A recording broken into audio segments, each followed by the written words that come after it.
여러분 안녕하십니까? 정부가 LH를 통해 노후된 건축물이 밀집된 지역에 대해서 주거환경 개선 사업을 시행 중이죠. 그런데 이 주거환경 개선 사업이 대상지 주민들의 분노를 유발해 논란이 일고 있습니다. 공시지가로 턱없이 낮은 보상을 받은 주민들은 새 아파트에 입주하려면 보상가의 3, 4배의 돈을 내고 입주해야 되는데요. 심지어 원주민들에게 적용된 특별 분양가가 일반 분양가와 똑같다고 반발하고 있습니다. 류재일 기자가 집중 취재했습니다. 주거환경 개선 사업 대상지인 대전 천동 주민들이 LH와 대전 동구청에 항의 시위를 벌이고 있습니다. 주민들이 집을 내주고 LH에 받은 보상금은 공시지가가 적용돼 3.3제곱미터당 평균 300만 원도 안 되면서 전셋집도 못 얻게 된 데다 무주택자의 떠돌이 신세가 됐다고 주장합니다. 여기에 LH가 원주민들에게 입주권을 준 새 아파트의 분양가는 보상비의 서너 배인 1,130만 원대. 심지어 이곳은 일반적인 사례와 달리 원주민 특별 분양가와 일반 분양가가 똑같습니다. LH가 나이 드신 원주민들을 상대로 속이고 일반 분양가와 특별 분양가를 전국에 단 한 군데 없는데 똑같은 가격으로 분양을 하고 동구청을 묵시적으로 인정한 상태에서 우리 원주민들은 분노합니다. LH는 천동지군의 국공유지가 적기 때문에 원주민과 일반 분양가와의 차이가 적다고 밝혔습니다. 다만 국토부와 협의해 경부선 철로변 국공유지를 보상받을 경우 원주민 분양가를 얼마라도 낮추겠다는 입장입니다. 주민들한테 차감되는 거는 국공유지 무상 양형 금액만큼 차감이 되는데 그게 협의가 아직 안 끝났기 때문에 원주민한테 얼마큼 차감되는지가 아직 저희가 발표를 못하는 겁니다. 그러나 주민들은 철로변 국공유지는 국토부 땅이어서 보상 여부가 불투명하다며 LH가 속임수로 회피하고 있다고 주장합니다. 주민들은 원주민 분양가가 고액으로 결정되는 과정에서 동구청 역시 아무런 역할도 하지 못했다고 비난하고 있습니다. 너무 원망스럽고 분통스러운 거예요. 왜 지금 계약 시점에서 저희가 지금 이러고 나와 있어야 되는 거냐고요. 동구청은 그럼 지금 여기에 왜 있는 거냐고요. 저희 원주민들을 위한 구청이 아니에요. 이거는 LH를 위한 구청이죠. 동구청은 뒤늦게 중재에 나섰지만 LH의 불확실한 입장만 확인했을 뿐 뚜렷한 해결 방안을 찾지 못하고 있습니다.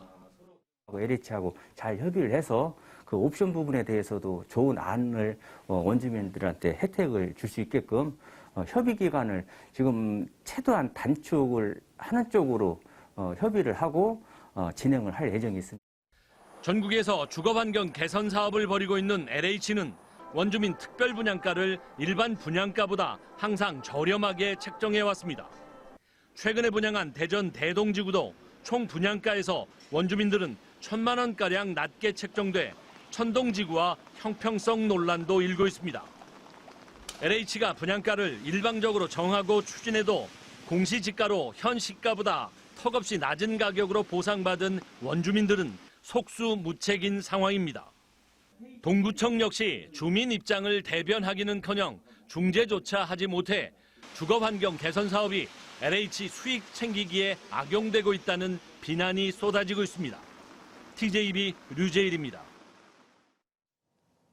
대전과 세종에 2만 가구 규모의 신규 택지가 조성됩니다.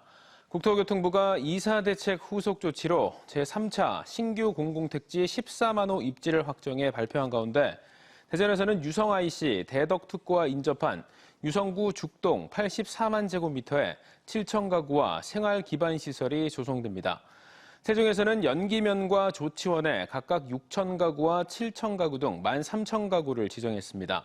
이들 신규 택지는 내년 하반기까지 지구 지정을 마치고 2024년 지구계획 등을 거쳐 2026년부터 순차적으로 분양을 시작할 예정으로 대전 죽동은 2029년 완공될 예정입니다. 국회 세종의사당 설치를 위한 국회법 개정안이 마침내 국회 운영위원회를 통과했습니다. 국회 세종의사당 설치를 위한 법이 발의된 지 5년 만에 결실입니다. 사실상의 국회 세종시대가 열리게 된 건데 세종으로 옮기는 국회 상임위 규모를 어떻게 정할지가 관건입니다. 서울방송센터 김성민 기자입니다. 국회법 일부 개정 법률안 대안을 채택하고자 하는데 이의 없으십니까? 가결되었음을 선포합니다. 국회 세종의사당 설치를 위한 국회법 개정안이 국회 운영위원회 문턱을 넘었습니다. 지난 2016년 이해찬 전 민주당 대표가 세종의사당 법안을 발의한 지 5년 만입니다. 5년 만에 이제 성과를 보게 됐습니다. 이제 우리 국회 세종의사당 설치는 거슬 수 없는 역사의 흐름이 될 것입니다. 세종시에 국회 분원을 둔다는 세종시법은 앞으로 국회 법사위와 본회의 처리가 남아있는데 여야 갈등이 통과 일정의 변수입니다. 여야 합의로 법안이 통과된 만큼 나머지 처리 과정도 어렵지 않을 거란 전망이 우세하지만 언론중재법 등을 놓고 여야 대치가 계속되고 있어 9월 정기국회에서 논의가 빨라질지 여부는 좀 더 지켜봐야 합니다. 세종으로 옮길 상임위 이전 규모 역시 초미의 관심사입니다. 현재로선 국회 사무처가 지난해 용역에서 최적 대안으로 제시한 정부 세종청사와 연관 있는 국회 국토위와 환노위, 교육위 등 10개 상임위와 예결위, 국회 예산정책처 이전 등이 유력합니다. 하지만 국회법 개정안에 세종으로 이전할 국회 상임위 규모에 대한 규정이 없고 여야 합의와 국회 규칙으로 정하게 되는데 논의 과정에서 이견이 생길 수 있습니다. 이전 규모가 정해져야 설계를 할 수 있을 거랍니다. 이 부분은 여야 간에 협의하고 국회 사무처에서 대안을 만들고 해서 빨리 결정을 해줘야 그 다음 절차가 진행될 수가 있는 거죠. 실제로 지난해 주호영 전 국민의힘 원내대표는 국회 상임위 몇 개부터 세종에 시범 운영해야 한다는 입장을 밝힌 바 있고 국민의힘 일각에선 여전히 국회 세종의사당 논의가 충분하지 않다는 말도 나오고 있습니다. 국회법이 두 번째 관문까지는 통과했지만 여전히 넘어야 할 산은 많아 보입니다. TJB 김성민입니다. 국민의힘 경선 후보 등록 첫날 윤석열 전 검찰총장이 오늘 충남과 선영이 있는 세종을 찾았습니다. 충청의 피를 타고난 것을 자랑스럽게 생각한다고 지역 연구를 강조한 윤 전 총장은 세종시 국회 분원 설치를 환영한 데 이어서 대통령 집무실도 필요하다고 밝혔습니다. 김철진 기자입니다. 경선 후보 등록과 함께 천안 국민의힘 충남도당을 찾은 윤석열 전 검찰총장은 뿌리 없는 줄기와 열매는 없다며 500년 조상의 고향 충청의 피를 타고난 것이 자랑스럽다고 밝혔습니다. 충청 대망론은 중용과 화합을 통한 국민 통합론이라고 정의했습니다. 충청 대망론은 충청인들이 그 이권을 얻고 마음대로 하는 것이 아니라 충청인들이 가지고 있는 그 중용과 이 화합의 정신으로 국민을 통합해서 우리 국가 발전에 어떤 그 주력이 되자. 충청 대망론이라고 하는 것은 국민 통합론이라고 저는 정의하고 싶습니다. JP나 반기문 전 유엔 사무총장이 충청 대망론을 이루지 못한 것은 개인적 역량 문제라기보다는 정치적 상황과 여건이 안 됐기 때문이라고 말했습니다. 지역 발전과 관련해 현 정부는 동서횡단 철도와 충청 산업문화철도를 약속했지만 전혀 진척되지 않았다며 경선 과정에서 합리적 방안으로 공약을 제시하겠다고 밝혔습니다. 세종의사당 부지를 방문한 윤 전 총장은 국회 운영위에서 국회법 개정안이 통과한 것을 환영하고 대통령 집무실 설치도 공약했습니다. 행정 수도가 더 확실하게 완성이 되고 또 국회도 세종시에서 제대로 정착이 돼서 운영될 수 있도록 최선을 다하고 이곳에 대통령 집무실도 마련을 해서 의회와의 소통을 더욱 강화하도록 그렇게 하겠습니다. 오늘 하여튼 매우 기쁜 날입니다.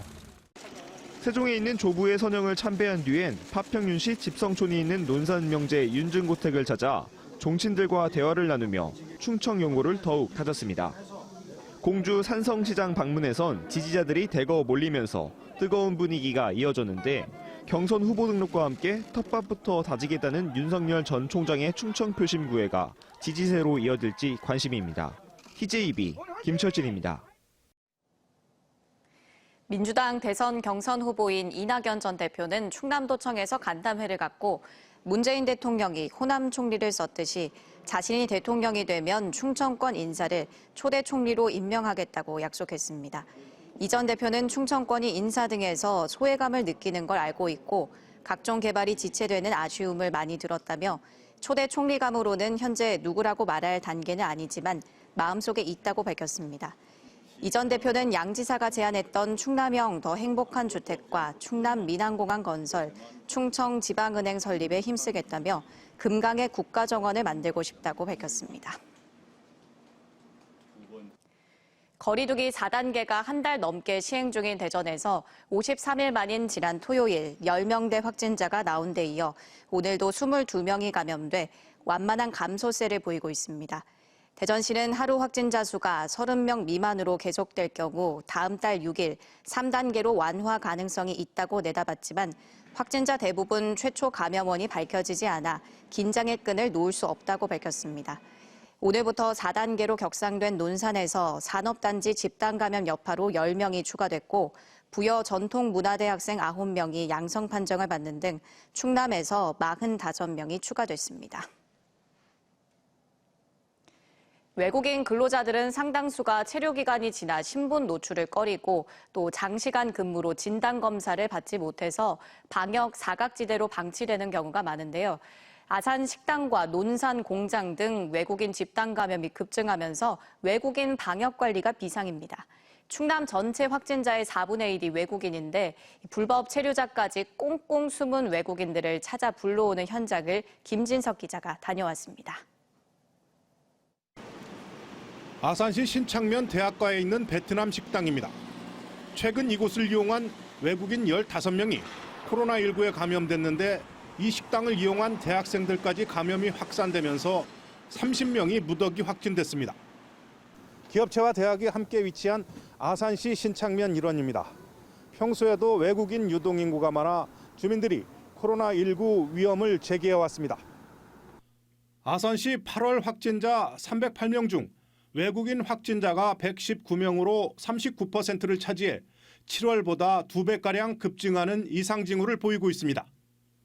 충남도 전체로는 확진자의 23.4%인 386명에 이릅니다. 기업이 늘면서 외국인 근로자도 급증하는 지역 여건상 폭발적인 확산세를 피하기 어려운 상황입니다. 아산시는 추가 확산을 막기 위해 외국인 등록 여부와 관계없이 코로나19 검사를 받을 수 있도록 하는 등 비상대책을 세우고 선별진료소 운영에 들어갔습니다. 검사 대상은 외국인을 고용한 기업체와 식당, 다문화센터 등 530기업체 5,700여 명입니다. 진단검사에서 소외됐던 외국인 근로자와 유학생들이 쇄도해 장사진을 이루었습니다. 방학 중에 아르바이트를 하면서 사람들이랑 많이 만났고 학기 시작하기 전에 검사는 어디서 하는지도 모르고 너무 감사하겠습니다. 지역 곳곳에 광범위하게 거주하는 외국인을 찾아내 검사를 진행했는데 현재까지 1,100여 명 검사에 5명의 확진자가 나왔습니다. 접촉자를 만나도 이제 통역에 문제가 있고 일용직 근로자들을 찾기가 너무 힘들었습니다. 또 알바하는 학생들도 있었고 노래방도 있었고. 특히 일손이 부족한 농가에 동선 파악이 어려운 불법 체류자가 방역 사각지대에 남아있을 것으로 보고 대대적인 조사와 검진을 병행하고 있습니다. TJB 김진석입니다. 지난 23일 현대 당진제철 비정규직 지회 노조원들이 통제센터를 기습 점거할 때 대응했던 보안업체 직원 1명이 코로나19 확진 판정을 받자 당시 접촉이 있던 노조원들에 대한 추가 검사가 진행되고 있습니다. 당진시 보건소는 점거 당시 이 보안요원과 노조원 사이 밀접한 접촉이 있었다며 통제센터 인근에 이동 선별진료소를 설치하고 접촉 노조원 40여 명 검제를 채취했다고 밝혔습니다. 국제라이온스협회 356-B지구 윤준호 신임 총재가 취임식을 갖고 업무에 들어갔습니다. 윤 총재는 봉사활동을 더욱 강화해 자랑스러운 라이온으로 소속감을 높이겠다고 밝혔습니다. 지역 시민사회단체들로 이뤄진 충남 민항추진위원회는 오늘 기자회견을 열고 서산 공군 비행장을 활용한 충남 민간공항 건설이 정치권과 정부의 무관심 속에 한 걸음도 나가지 못하고 있다고 비난했습니다. 이들은 도내 서북부권 산업단지와 해미 등 종교 성지에 많은 방문객이 몰리면서 공항 건설이 절대적으로 필요하고 또 국토교통부 타당성 조사에서도 비용 대비 편익이 1.32로 경제성이 확인된 만큼 충남의 서둘러 민간고강이 추진돼야 한다고 밝혔습니다. 피해자와 합의했다는 이유로 불구속됐던 보이스피싱 총책이 검찰의 보강 수사를 거쳐 구속 기소됐습니다. 대전지검 형사 2부는 지난 2013년 중국 웨이하이에서 보이스피싱 범죄단체를 조직한 뒤 2년간 27명으로부터 4억 8천여만 원을 가로챈 혐의를 받고 있는 45살 A씨를 구속해 재판에 넘겼습니다. A씨는 당초 경찰에서 사기와 전자금융법 위반 혐의로 불구속 송치됐지만 보안서를 통해 검찰이 범죄단체 조직 활동 등 혐의를 추가해 구속영장이 발부됐습니다. 고교 동창생들이 가짜 투자법인을 만들어 사기 행각을 벌이다 경찰에 붙잡혔습니다. 충남경찰청 반부패 경제범죄수사대는 가짜 투자법인을 만든 뒤 투자자들을 상대로 원금의 최대 40% 연수익을 보장한다고 속여 54명으로부터 18억 원을 챙긴 일당 11명을 붙잡아 총책을 구속하고 모집책 10명을 불구속 입건했습니다.